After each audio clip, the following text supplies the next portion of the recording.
She was born in the house of gods, but her soul longed for a name no idol could whisper. They called her Nalia, daughter of the high priest of Helora, raised beneath golden temples where even the dust bowed to the sun. When Obasi rose from the pit to the palace, they gave him power and a bride, a woman the world called pagan. But heaven? Heaven saw her differently. What if the woman erased from history was actually the bridge between two bloodlines? What if her name, buried in silence, was the key to a redemption story we were never told? In this episode of Tales of Black, we uncover the truth the scribes forgot. How a forgotten daughter, born of scandal, raised in shadows, became the mother of nations. This is not just a story about love. It's a story about divine reversal and how God uses the outsider to fulfill a plan the insiders never saw coming. If your heart stirs while listening, don't explain, just leave a comment. I know what it means to be unseen. Subscribe, share, stay with us. Because sometimes, the stories with the least scripture carry the loudest echoes of grace. Not everyone born in a palace is destined to wear a crown, and not everyone thrown into a pit is meant to stay at the bottom. Obasi was once just a Hebrew boy. Thin, calloused hands, eyes always lifted towards the sky, as if speaking to someone no one else could see. He came from Tekoa, a dry and dusty land where people believed more in their ancestors' promises than in the bread on their tables. But one day, that faith was put to the test. Obasi was sold by his own brothers, not for stealing, not for sin, but for a dream he shared, wide-eyed and innocent. He saw the sun, the moon, and 11 stars bowing down to him. They laughed. Then they slapped him. And then they sold him off like a forgotten trinket. Still dreaming, Obasi? That was the last thing his eldest brother asked as the iron cage slammed shut. Obasi didn't answer, but he still dreamed. Years later, in the heart of Kemet, in the great city of Helora, where the sun never hid behind clouds, the boy who was once shackled now stood before Pharaoh, no longer the child left to die in an empty well.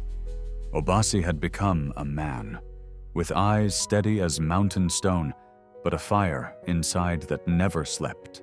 Pharaoh, ruler of empires, was tormented by a dream of his own.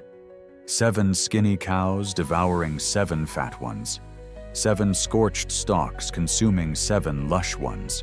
No priest, no magician, no scholar could explain it. Only Obasi, the one they had once chained, dared to step forward and say, "It's not I, but my God who will give Pharaoh peace." And the palace fell silent. Obasi spoke of the dream as if he'd lived it in his bones. 7 years of abundance, followed by 7 years of famine. So fierce it would swallow the land like the desert swallows an oasis. Pharaoh stared at him for a long moment. No question, no ridicule, just a declaration. "I have found no one in whom the Spirit of God lives like you. From this day forward, you are my right hand. All of Egypt will bow to Obasi." And so, the one who was sold became the one who saved. He commanded the grain, the army, and eventually, the heart of a foreign nation. Whispers filled the streets, the one blessed by darkness. But Pharaoh gave him a gift no one expected. A wife, not just any woman, but Nalia, daughter of the high priest of the sun god, keeper of Helora's sacred flame. Obasi received the news in silence. No protest, but no smile either.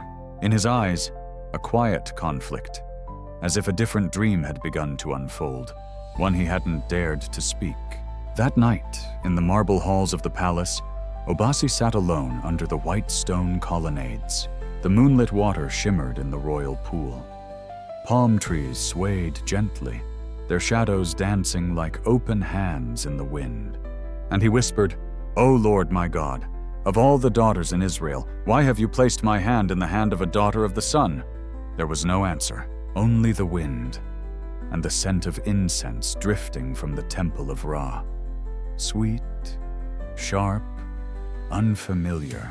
They called it a political marriage. They called it a reward. But deep inside, Obasi knew this wasn't just a marriage.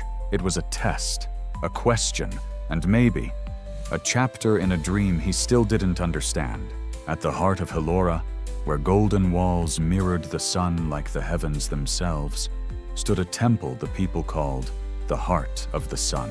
Each morning, as the first ray of light touched the red stone threshold, hundreds of temple maidens would bow low, raising laurel wreaths in their hands, singing praises to Ra, the god of fire, the maker of the cosmos. And among them, there was always one who did not bow, Nalia, not out of pride, not out of rebellion, but because she never believed the songs. "You are the gift the sun gave me." Her father, the high priest Mara Tun, would often say that. And every time he did, his grip on her hand would tighten, as if afraid she might someday slip away like a fallen star. Nalia was raised among carved dragons and burning incense, in a world where whispers held more power than laws. She knew the rites. She knew how to weigh gold dust and ash from ancient agar wood. She could perform a cleansing ceremony blindfolded, but there was one thing she didn't know. Her true name. They called her Eye of Ra, daughter of divinity. But when she stood alone in that cold stone chamber, the one even priests dared not enter, she would stare into the fogged bronze mirror and ask, "If I am light, why is there so much darkness in me?" Nalia wasn't like the other girls in the temple. She didn't care for silks.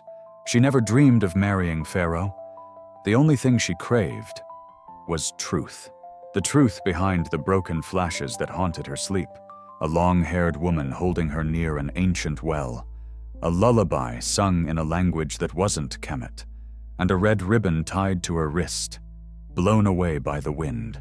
The night before the wedding, as the handmaids wrapped her in white silk embroidered with the sun's emblem, Nalia whispered, "The man I'm about to marry. Who is he?" The old handmaid replied, "His name is Obasi. He's not from here, doesn't speak much, but his eyes, they look like they've seen death and come back." Nalia said nothing, but in her chest, a door quietly creaked open.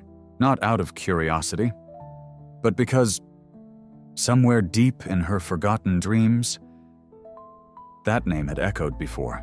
The wedding. Pharaoh sat high on his golden throne. Generals, magicians, priests, all present. Obasi wore a rough charcoal robe, a shadow among men draped in silk and jewels. He walked into the temple like a stranger to this world. No rush, no bow, no smile. Nalia stood beside her father, the high priest with a long black beard and more power than any man in Egypt, save one.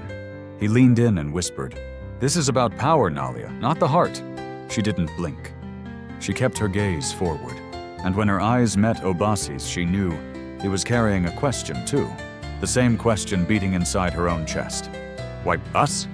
The eastern wing of the palace, once reserved for foreign dignitaries, was now their home.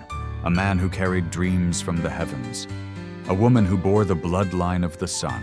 But within that home stood walls unseen, not made of stone, but of silence. Obasi lived simply. He ate little, spoke less, and prayed each morning in a language only he and his God understood.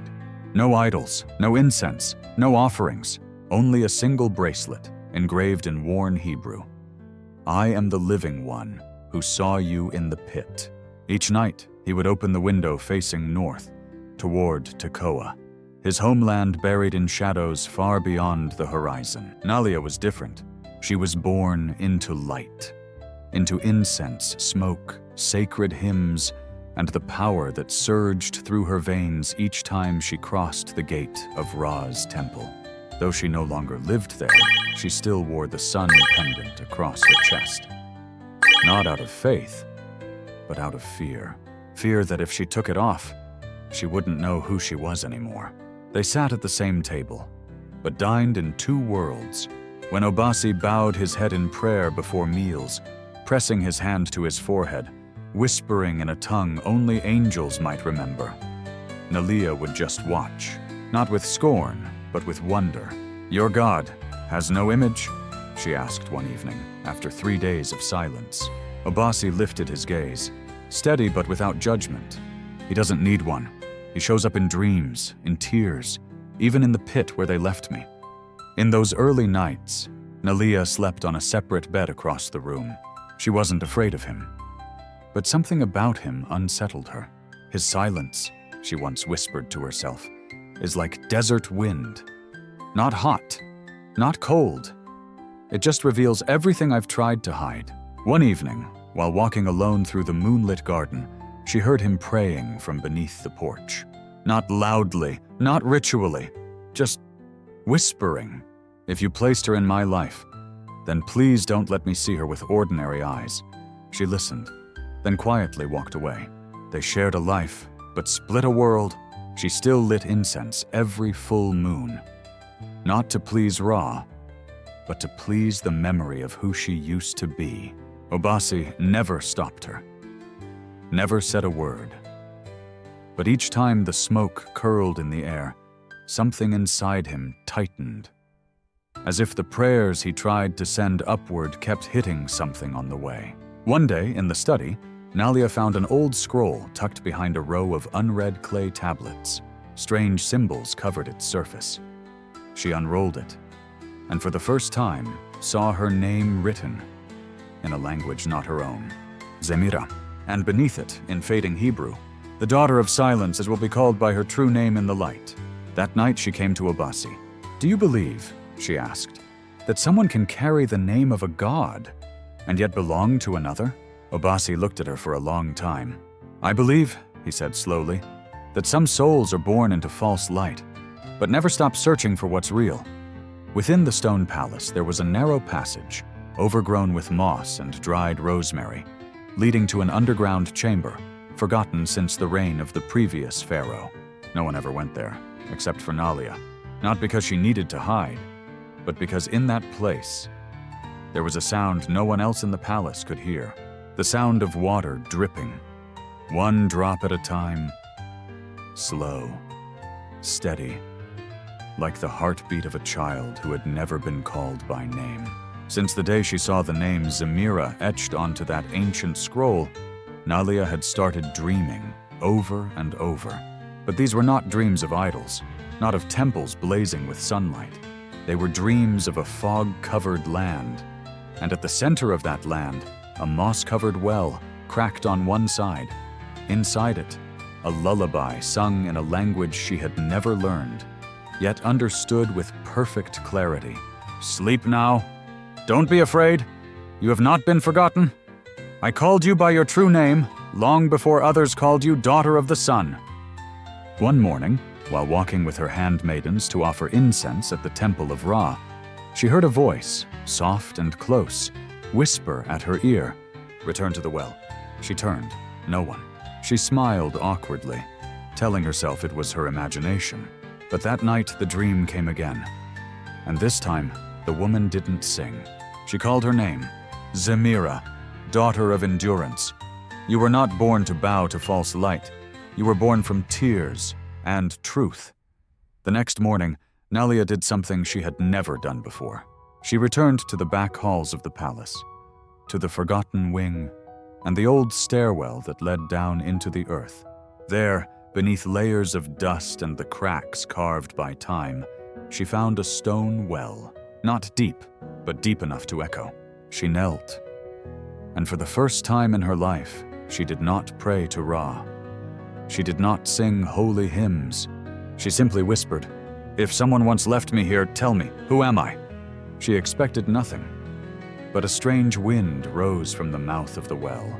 Not the scent of sacred oils, not the perfume of temple incense, but the smell of damp earth, of dried blood, of mother's milk, long forgotten. She broke down, not from fear, but because, in her bones, she knew she had once belonged to another place, another mother, another bloodline. That night, she didn't return to her room. She stayed beside the well until morning, holding a faded red thread she'd found resting on the altar stone. Worn, frayed, but looped like the wristband of a child. And when the sun rose, for the first time in her life, she removed the sun amulet from her neck. She placed it inside the well, gently. If I do not belong to this god, then let the wind carry me home, to the one who does. Obasi found her at dawn. He didn't ask, he didn't scold, he simply sat beside her, and after a long silence he said, "Some people are born being called by the wrong name, but that doesn't change who their soul belongs to." She looked at him, eyes still wet. "If I'm not Nalia, then who am I?" On the third night, since removing the sun pendant, Nalia couldn't sleep. She was no longer the Eye of Ra, but not yet brave enough to call herself Zemira. She lived in between, like fabric stretched thin between two ancient walls, one of gold, one of stone. And when night reached its deepest silence, she dreamed. In her dream, she stood in a vast field, white as salt. But when she touched it, it crumbled like ash. Before her stood 3 black stone idols, each taller than any man. No faces, no hands, only closed eyes. Behind them hung a great veil, woven from smoke and light, so thick no one could see beyond. Then from behind the veil, a voice spoke. Low, but gentle. If you want to see what is true, you must tear off the mask you've mistaken for your face. Nalia stepped toward the veil. Her hand trembled. Not from fear, but from knowing. What lay behind it would change her forever. She touched it, and suddenly, her hand caught fire. But it didn't burn. The flame glowed red, like the sun, but felt warm, like a mother's hand. And then she saw. The vision opened. A black woman with long, coiled hair tied back with a red thread stood barefoot in the desert, a child strapped to her back, facing a sandstorm rolling in. The child in the cloth was her, and as the storm swept through, the child fell. The woman vanished. But then, new hands lifted the baby, the hands of a man in Egyptian priestly robes, but his eyes were Obasi's. He placed the child into the arms of another woman, cloaked in white, silent, with eyes like ancient mountain stone. The dream ended with a single image, a veil, embroidered with letters she had never learned, yet could somehow read. No one on earth knows your true name, but heaven does. Nalia woke with a start, her back damp with cold sweat. Obasi sat beside her, awake. Always awake on the nights she couldn't rest. "Did you dream anything?" she asked, half testing him. Obasi shook his head gently. "No, but I prayed, and I saw you. Step out of the light, without losing your glow." Nalia sat up. Her hand clenched something tight. It wasn't imagined. The veil from her dream was in her hand, sweat-soaked, but the threads still intact. She whispered, "They once placed me behind the veil, but now I want to walk through it." The morning after the vision, Obasi sat quietly at the stone table, his fingers tracing each line of an old manuscript. A scroll he had carried from home, wrapped carefully in linen, never shown to anyone, until now. For the first time, he opened it in front of Nalia. Inside the scroll was a list of names, names of ancient Hebrew lineages, tribal patriarchs, desert wanderers with backs bent beneath the weight of a promise. But near the bottom of the scroll, a section had been smeared, not by time, but by someone's hand, deliberately trying to erase. Obasi sat for hours, using charcoal and orange blossom water to restore the faded ink. And then, the words returned. Dinah, daughter of Jacob, violated by Shem, son of Hamer. From that sorrow came forth a daughter, hidden away to protect the honor of the fathers. She was sent to Egypt with a sign on her hand, a red thread, 3 knots, the mark of blood and grace. Obasi lowered his hands. The room thickened, no longer air, but memory. Generations of silence settled between them. Nalia sat frozen, her eyes unblinking. That red thread was in her hand. A silence passed, longer than a lifetime. "I'm Dina's daughter?" Nalia whispered, as if calling a ghost by name. Obasi didn't answer. He simply rose, walked to an old wooden chest, and retrieved a clay box. Inside, a carved imprint of a red thread bracelet. "My mother once told me, if I ever meet someone wearing this thread, don't ask who they are. Ask why heaven sent them at this moment in time." They sat across from each other, no longer a husband and wife arranged by power, but two branches of a bloodline once torn apart, now recognizing each other in silence. The next day, they sought out the oldest priestess in the region, a woman called Amakia. She no longer served in Ra's temple, but she carried the memories of an entire dynasty of Kemet. When Nalia held out the red thread, Amakia froze. Then slowly, she reached into her robe and pulled out a piece of ancient cloth, embroidered with Hebrew symbols, a well, a burst of light, and blood. "Do you know," Amakia asked, "why your adoptive father, High Priest Maratun, never let you near the inner temple? Because you never belonged there," she told them. 30 years ago, a caravan of Hebrews passed through Kemet. Among them, a young woman holding a newborn girl. They asked for water, shelter. They were turned away. Unclean, heretics. The mother, fearing her child would be slain under the laws against foreigners, left the baby by an abandoned well outside the city. A young priest, Maratun himself, found her. He couldn't kill her. He brought the baby home and told his wife, "She is a gift from Ra." Nalia clutched her head. Her chest tightened, not from anger, but from a wave that had just swept away every identity she had ever leaned on. "I was never meant for the temple. I was never the daughter of the sun," she whispered, gripping the red thread. Obasi stepped closer. He didn't touch her. He simply said, "You may not belong to that place, but you are not without belonging. There is one who has watched you from the pit to the palace. You were not forgotten. You were preserved for such a time as this." Some transformations happen quietly, through tears and silence. But others require fire. Zamira, once called Nalia, knew one truth. She could not walk into new light while still wearing the crown of her past. That morning, there was no sun. A rare thing in Helora, the city of the sun. Obasi stood beneath the portico, holding a torch made from linen, soaked in olive oil and holy resin, used in ancient Hebrew rites of cleansing. He said nothing, but his eyes carried the prayer. "O you who see the heart of a woman, receive this fire, as you once received me in the pit where no one else looked." Zamira appeared. No necklace, no amulet, only a plain white linen garment, like mourning robes for a life she no longer lived. Her hair, once scented with sacred oils, was now cut short, messy, falling across her brow like ashes from a fallen kingdom.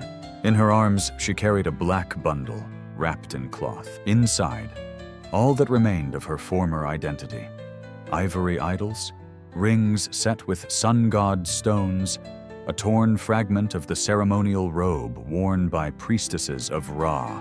They walked together to Ashfall Hill, where priests once offered burnt sacrifices to Ra, now abandoned.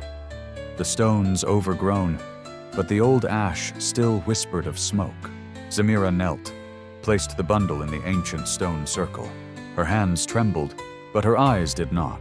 "The things that once lifted me high were the same things that made me forget where I came from," she whispered. Obasi lit the torch, handed it to her.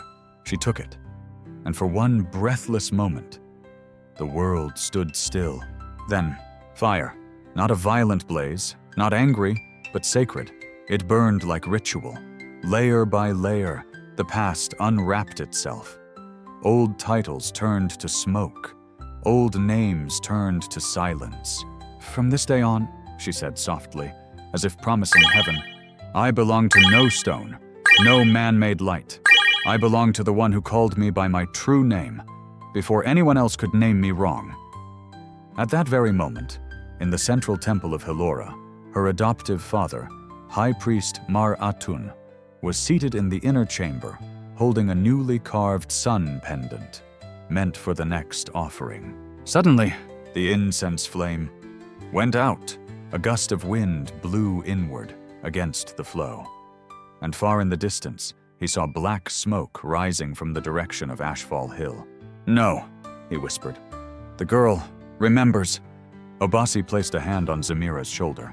No kiss, no blessing, no fanfare, just a quiet recognition. "You have passed through fire. You are no longer someone given. You are someone chosen. After fire came water. After shattered dreams came a new beginning." 3 moons had passed since Zamira set the gods to flame. Helaera's palace was no longer a temple to the sun in her heart, but a waiting place, a space where life arrived when it was time. It was an ordinary morning. Obasi sat beneath the date palm, sharpening an old knife, the one he used to carve the names of Hebrew forefathers into the secret stones of the courtyard. Zamira walked toward him, her hand resting gently on her belly. Silence. No need for words. Her eyes said what language could never hold. He looked at her. Then he knelt, pressed his forehead to her womb, not as worship of a child, but reverence for a promise. This is what comes from fire and from forgiveness. By the 7th month, the dreams returned. In them, she saw 2 rivers flowing side by side, always near, but never touching, until they reached a bend where the rocks broke open, and the streams became one. The water was clear, like a child's eyes, salty, like a mother's tears, warm, like a promise spoken by heaven. The night of birth came without trumpets, no handmaids, no golden basins, just Obasi and an old Hebrew midwife from Goshen named Naba. She had delivered more than 50 children, but none quite like this. "She's not just birthing a child," Naba said. "She's birthing a covenant." When the first cry pierced the air, it was a boy. Obasi held him close. Brown skin, wide eyes, tiny hands clutching his father's tunic. He named him Makai, which means, "The forgotten shall be remembered." But just as the midwife was ready to clean up, another pain surged, and a second child entered the world. Quieter, but with eyes that stared straight into the fire, unblinking. Zamira cradled him and whispered, "You do not cry, because you remember. You remember the light before you came." They named him Elian, the one called out of darkness. 3 days later, Obasi carved their names into the stone at the entrance, Makai and Elian. Then, as his forefathers once did, he raised a memorial stone. "Because here," he said, "the faithful one turned 2 dreams into flesh." Whispers filled the palace halls, the half-blood sons of the Hebrew advisor and the priestess who forsook the gods. But the words never reached their hearts, because they knew these children were not just theirs. They were the living image of a future still feared by tribes and temples alike. A future with no divided blood, no divided altars, only covenant. There is no place of eternal safety when the light inside you does not match the light the world worships. And when Makai and Elian had seen just 1 moon, the son of Helaera rose again, but not to guide. This time, it rose to burn what it could no longer control. The rumors spread like fire through dry grass. "Zamira has renounced Ra. Obasi builds altars in the dark. Their children are impure, seeds of rebellion." From the temple of Ra to the royal council chambers, the high priests whispered into Pharaoh's ears, "If you do nothing, a new god will rise in your own backyard." A summons was sent. Pharaoh was not angry. He was the one who once gave Obasi power and a wife. But he was still a king, and thrones have no space for gods without images. "Obasi, son of Tekoa," Pharaoh said, "you once served my dream, but now your faith is the dream that keeps me awake. I will not kill you, but I cannot let you stay. By sunrise tomorrow, you and your family must leave Helaera." Obasi bowed, no protest. Zamira took his hand, not a single tear, because she knew, when heaven drives someone out from man's fortress, it is only because God is opening his own gate. The night before their exile, they did not sleep. They packed each scroll, each stone, each promise. Obasi clipped a branch from the old date palm, wrapped it in linen, to carry a memory of the place where his first dream was born. Zemira held Makai and Elian singing softly in Hebrew, a language she once did not understand, but now lived in her bones. If this land rejects you, another land has carved your name before you were born. If the temple closes its doors, then your own body will become the altar of a new covenant. At dawn, they left Helera. No procession, no farewells. Just 4 figures, 2 grown, 2 small, walking quietly through the northern gate. Before crossing the final threshold, Obasi turned back. He placed his hand on the sun god's engraved stone. "I did not come to destroy your idols," he said. "I came to prove that life does not dwell in stone. It lives in a love that needs no shape."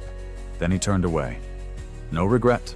They arrived in Goshen, a land not as grand as Helera, but rich with red soil, like covenant blood. Here, the Hebrews lived quietly, scattered and called servants, but still keeping the ancient fire. Obasi and Zemira built a small tent of acacia wood, not large, but in the center, a stone table. On it, a bowl for manna and a single oil lamp lit every night. "We were not cast out of power," Zemira said. "We were led to where the soul no longer bows to artificial light." A week later, someone knocked. Young Hebrews. They had heard of the couple cast out of Helera for their faith, and they wanted to learn. Obasi did not preach like a priest. He told stories of dreams, of wells, of fire, and of a woman who left the sun god behind to find her true name in the ashes. Years passed since they left Helera, and a new life took root in Goshen. Makai and Elian grew up between 2 kinds of light, one from the true sun, and one from their mother's nightly prayers, soft as breath, yet strong enough to anchor a drifting soul. Obasi taught them their roots, not through laws, not through fear, but through memory. He spoke of men who were sold, but never lost their worth, of women forgotten, who became the bridges of covenant, and of a name erased from history books, but written in fire through the blood that ran in their veins. "Your mother's name may not be found in the scribes' scrolls," he told them, "but it lives in the names you now carry. One holds memory, one carries light." Years later, Zemira did not die a queen. There was no tomb, no monument. She passed in Elian's arms, while telling her grandchild the story of the well and the red thread. Before her last breath, she held Obasi's hand and said, "We didn't choose each other, but heaven placed us side by side to prove that true love can grow from the deepest wounds." Afterward, Obasi built a simple stone pillar. No name, just a circle, and 3 carved dots, one for Zemira, one for Makai, one for Elian. Then he knelt, and with his finger he wrote into the dust, "The forgotten one is the one who carries the covenant in silence." Generations later, no official record ever mentioned Zemira's name. The scribes wrote, "Joseph, Pharaoh's advisor, had 2 sons, but his wife remains unknown." They said her name did not matter, but in Goshen, every child was told the story of a woman who dared to step out of false light, to become a lamp for those who had never been called by their true name. And in every girl named Zemira, in every hand that wore a red thread on the day of their becoming, in every woman who had ever been called by a name not her own, she still lived. Some people don't need to be written into history books to become history, because they are the paper, they are the ink, they are the breath history uses to exist. Zemira was one of them, not because she was remembered, but because she was the reason a generation was born, with their true names. There are names carved in stone, and there are names that live only in the eyes of children born from blood and silence. Zemira's name was never written in the records of men, but heaven never forgot. And every time a woman stands, shaking off the false names, stepping out of fire, yet still carrying a soft heart, she lives again. This story was never meant to glorify Joseph. It was meant to remind us, behind every man who wears a crown, there is often a woman who carried the weight of an entire culture and still chose to forgive. If something deep in your chest just stirred, leave a comment. No need to explain, Just say, "I too am searching for my true name." And if you believe that stories like this deserve to be told, to be held, and to be passed on, subscribe. Turn on the bell. Share this with someone who's still living under a name that was never theirs. Because here, at Tales of Black, we don't tell stories for glory. We tell them through the scars that became miracles. Thank you for staying until the very last page of a book that history once chose to leave unread.